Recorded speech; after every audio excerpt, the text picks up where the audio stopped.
Ang yaman sa lupa ay hindi sukatan ng tagumpay sa buhay. Ang tunay na tagumpay ay ang matapat na pagtatapos ng buhay sa pananampalataya sa Diyos.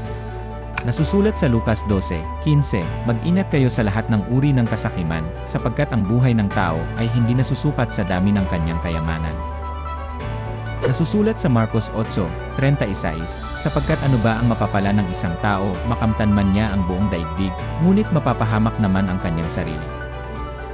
Kahit ang pinakamalaking tagumpay sa mundo ay walang halaga kung hindi na ililigtas ang kaluluwa. Ang kaligtasan at ugnayan sa Diyos ang higit sa lahat.